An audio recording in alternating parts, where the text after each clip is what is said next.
Les parcours du combattant. Les parcours du combattant.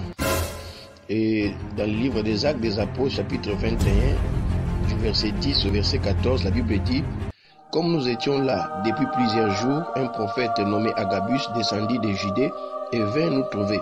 Il prit la ceinture de Paul, se lia les pieds et les mains et dit: voici ce que déclare le Saint-Esprit. L'homme à qui appartient cette ceinture, les Juifs les lieront de la même manière à Jérusalem et les livreront entre les mains des païens. Quand nous entendîmes cela, nous et ceux de l'endroit, nous priâmes Paul de ne pas monter à Jérusalem.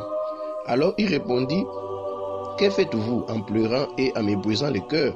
Je suis prêt non seulement à être lié, mais encore à mourir à Jérusalem pour le nom du Seigneur Jésus. Comme il ne se laissait pas persuader, nous n'insistâmes pas et nous dîmes que la volonté du Seigneur se fasse. Les parcours du combattant. Bien-aimés, les chemins de gloire ou le parcours du combattant n'est pas de tout repos. Cela n'est pas de tout repos. Dans la vie, nous tous, nous voulons parvenir à quelque chose de grand, à quelque chose de glorieux. Or, il y a deux combats à livrer. Il y a deux combats à livrer dans la vie. Nous devons apprendre à lutter avec Dieu et à lutter avec les hommes. Je n'ai pas dit à lutter contre Dieu, j'ai dit à lutter avec Dieu.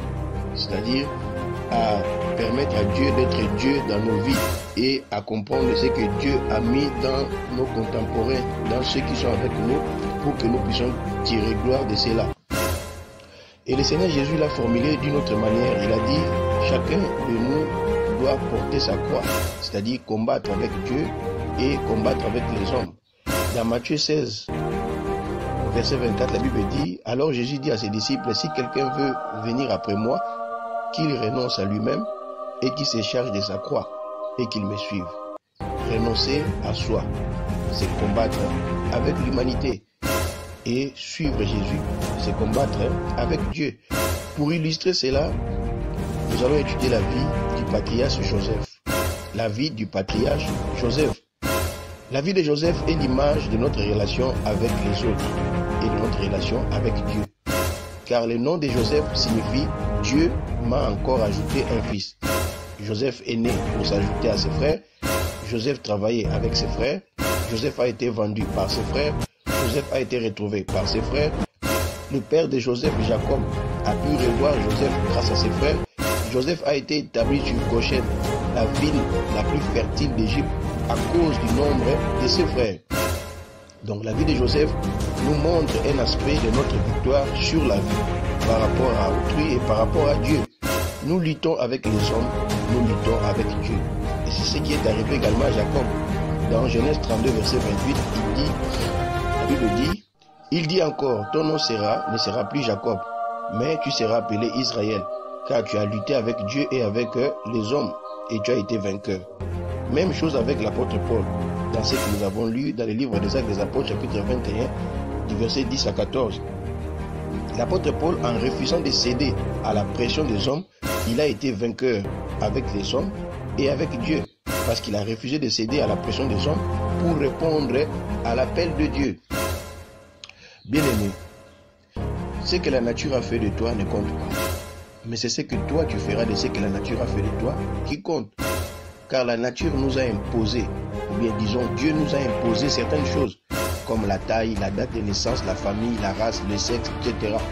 Ainsi, mesurer 1m60 ou être noir ou être une femme, ce n'est pas un péché, mais ce n'est pas non plus une qualité.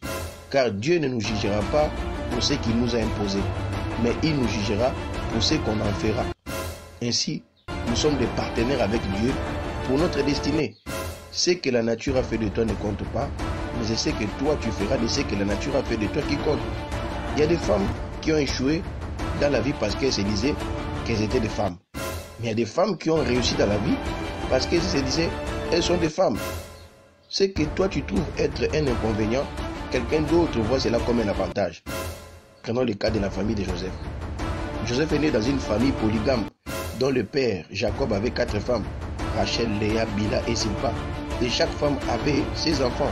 Et chaque femme et ses enfants formaient un bloc, une zone de tension. car chaque femme s'occupait des intérêts de ses enfants. Et vivre dans une telle famille, ce n'était pas la joie. Ce n'était pas la joie, bien-aimée. Situation difficile imposée par Dieu à Joseph. Joseph est né dans cette famille. Il ne l'a pas cherché, mais Dieu le lui a imposé. Quand il est venu au monde, il s'est vu dans cette famille avec 4 mamans. Et chaque maman avait ses enfants. Alors, c'était pas facile. Donc, ce que la nature a fait de toi ne compte pas. Mais c'est plutôt ce que toi tu feras de ce que la nature a fait de toi qui compte. Il y a plusieurs épreuves qui se dégagent dans cette histoire de la vie de Joseph, dans les parcours du combattant. Première épreuve, c'est l'épreuve d'intégrité. Épreuve d'intégrité. Dans Genèse 37, verset 2, la Bible dit « Voici la postérité de Jacob. Joseph, âgé de 17 ans, faisait paître les troupeaux avec ses frères. Cet enfant était auprès des fils de Bila et des fils de Zilpa, femme de son père. Et Joseph rapportait à leur père leurs mauvais propos. » L'épreuve d'intégrité. Joseph ne faisait pas les caméléons au milieu de ces 4 couleurs, au milieu de ces 4 tendances, au milieu de ces 4 femmes qui avaient chacune une vision, donc 4 visions différentes de la vie. Joseph n'avait qu'un seul repère. Il n'avait qu'un seul repère, c'était son père. Donc, il ne se laissait pas compromettre ni par sa propre mère, ni par les autres mères, mais il était attaché à son père. Et la Bible dit, il rapportait à leur père leurs mauvais propos. Dans Genèse 17, verset 1er, la Bible dit, lorsqu'Abraham fut âgé de 99 ans, l'Éternel apparut à Abraham et lui dit, je suis le Dieu Tout-Puissant, marche devant ma face et sois intègre.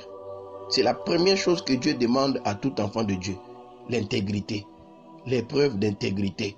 Et dans Josué 24, verset 15, il est écrit, et si vous ne trouvez pas bon de servir l'Éternel, choisissez aujourd'hui qui vous voulez servir, ou les dieux qui servaient vos pères au-delà du fleuve, ou les dieux des Amoréens dans les pays desquels vous habitez. Mais moi et ma maison, nous servirons l'Éternel. Moi et ma maison, nous servirons l'Éternel. Dieu ne veut pas que nous, ses enfants, nous soyons dans les compromis, dans les mélanges. Alors à vous de choisir. Nos choix et nos décisions démontrent notre intégrité à l'égard de Dieu. Donc, l'épreuve d'intégrité nous pousse à réfléchir à 2 fois avant de faire les choix. Avant de décider sur quoi que ce soit. Posons la question, est-ce que la gloire de Dieu est dans ce que je fais comme choix? Le choix peut te paraître profitable à toi, mais est-ce qu'il y a la gloire de Dieu dedans? Voilà ce qu'a été l'épreuve d'intégrité par rapport à la vie de Joseph. Il rapportait tous leurs mauvais propos à leur père. Il n'était ni pour sa mère, ni pour les autres mères. C'est leur père qui était son repère. Deuxième épreuve, c'est l'épreuve du secret. Dans Genèse 37, verset 5, Joseph eut un songe. Il les raconta à ses frères qui les haïrent encore davantage. Tout ce que Joseph voyait comme rêve, il les racontait à tout le monde, à ses frères, à ses parents. Bien-aimés, beaucoup n'atteignent pas la grâce, beaucoup n'atteignent pas la gloire, beaucoup n'atteignent pas l'élévation parce qu'ils provoquent eux-mêmes l'adversité. À 17 ans, Joseph reçoit la vision de sa gloire. Mais plus la pensée de Dieu est grande pour toi, sachez-le, plus le temps de préparation aussi sera long. Alors apprends à garder le secret jusqu'à l'accomplissement du plan de Dieu pour ta vie. Dans Exode 14, 14, la Bible dit, l'Éternel combattra pour vous, et vous, gardez le silence.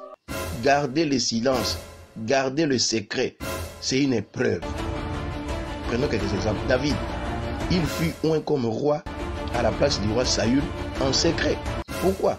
Parce que Saül était encore le roi en place. Bien que c'est Dieu qui a voulu remplacer Saül par David, mais tant que le moment de remplacement n'était pas encore arrivé, Samuel est allé oindre le roi comme David en secret. C'était la nuit. Le bébé Jésus a fui le roi Hérode pour aller en Égypte, lui qui était Dieu. Pourquoi? Parce qu'il n'était pas encore, c'était pas encore le moment de sauver le monde. Il était bébé, il devait grandir. Moïse fut caché pendant 3 mois pour échapper à Pharaon. Pourquoi? Parce qu'il n'était pas encore en mesure de combattre Pharaon. Bien que c'était le plan de Dieu, mais Moïse était encore bébé. Il devait être caché. Moïse fut passé pour le fils de la fille de Pharaon pour cacher son identité pendant 40 ans. Pourquoi? Parce qu'il devait d'abord apprendre les faiblesses de Pharaon avant de combattre Pharaon. Ce n'était pas encore le moment. Et dans Proverbe chapitre 4 verset 23, la Bible dit, Garde ton cœur plus que toute autre chose, car de lui viennent les sources de la vie. Garde ton cœur, mets-les en secret. Bien-aimé, dans les parcours du combattant, on doit apprendre à fermer nos bouches sur ce que Dieu s'apprête à faire dans nos vies. Car plus la vision de Dieu est grande dans nos vies, plus le temps de préparation sera long. Alors ne provoquons pas nous-mêmes la jalousie des autres. Ne suscitons pas des combats inutiles avant le temps. Avant le temps, bien-aimé, Dieu seul connaît ce que le temps fera. Exemple, quand Saül, Dieu lui a révélé qu'il sera roi par le canal du prophète Samuel. Après cela, Saül a rencontré son oncle. Mais écoutez leur échange dans 1 Samuel 10, versets 15 à 16. L'oncle de Saül reprit et dit, raconte-moi donc ce que vous a dit Samuel. Et Saül répondit à son oncle, il nous a assuré que les ânesses étaient retrouvées.